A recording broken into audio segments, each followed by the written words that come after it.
小朋友们，大家好！今天我要带你们一起去一个超好玩的森林探险哦。里面呢有一个关于一只很骄傲的小松鼠，还有一只很神秘的啄木鸟的故事。你们猜猜看，在森林里面到底谁才是最强的呢？走，我们一起去看看。好，故事要开始喽！我们的第一个主角当登场了。就是他，一只超级有自信的小松鼠。他心里觉得，我就是这个森林里最厉害的，跑得最快的是我，跳得最高的也是我，没有任何人可以比得上我啦。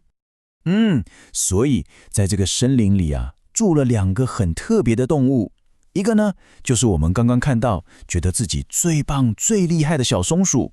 那另外一个呢，是一只很安静、很专心的啄木鸟。他每天就是静静的在做自己的事，可是他很快就会不小心挑战到小松鼠的第1名宝座咯。所以我们先来看看这只小松鼠，它可不是光说不练，只会吹牛哦，它是真的有2把刷子，到底有多厉害？来，我们一起瞧瞧哦。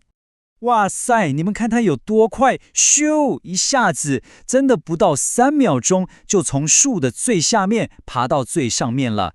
而且它还可以在树跟树中间像飞机一样咻咻的跳来跳去。哎呦，难怪它会这么骄傲，它根本就是森林里的超级运动员嘛，对不对？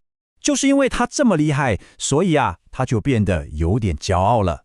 他觉得整个森林里没有人比我更棒了，所以他对其他的小动物有时候讲话就不太客气，好像自己是国王一样，是这里的老大。不过呢，故事要有转折了。有一天小松鼠正在树上睡午觉，睡得好舒服。突然间，咚咚咚，一个声音把它给吵醒了。就是这个声音让森林里即将要发生一场超级精彩的大对决哦。原来是一只啄木鸟正在很认真的啄树干，想要找虫吃。可是呢，我们那只骄傲的小松鼠可不这么觉得哦。它一生气就想，可恶，这只鸟也太吵了吧，是不是故意来惹我麻烦呢？它气得不得了，决定要冲过去好好教训一下这只吵死人的鸟。于是小松鼠把它最厉害的招式全都用出来了。你看，他先从另一棵树上偷偷的跳过去，想从后面偷袭，然后又躲在叶子里面，准备扑下去。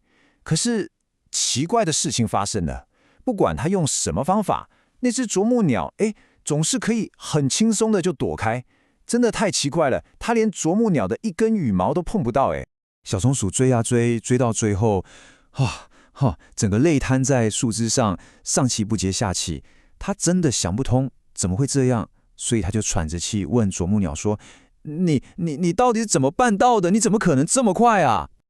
你们猜猜看，答案是什么？其实这个答案非常有趣哦，而且跟小松鼠想的完全不一样，可能也跟你想的不一样哦。原来他们两个的快根本不是同一种快耶。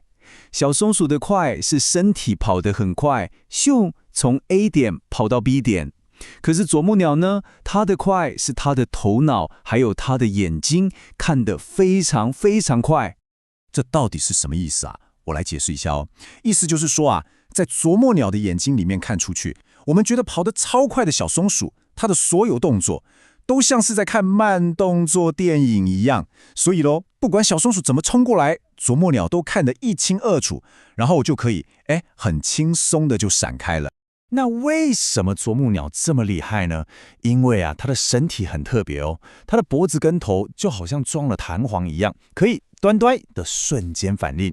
而且它们平常就要躲避像老鹰这种很可怕的敌人，所以早就练就了一身，一看到危险就马上闪开的超级本能。小松鼠听完啄木鸟这样说，整个人都呆住了。原来是这样，它这才第一次发现，原来厉害这件事情不是只有跑得快、跳得高一种。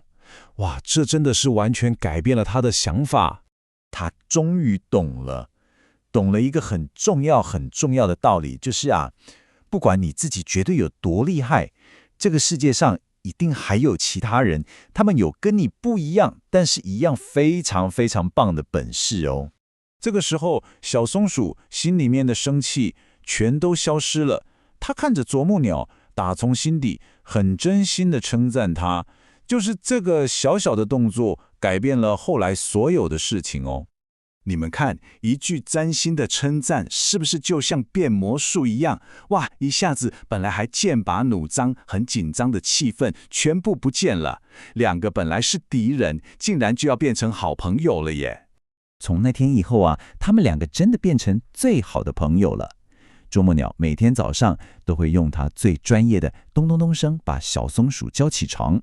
到了傍晚，又会提醒他，该回家吃饭啦，变成他最棒也最准时的小闹钟。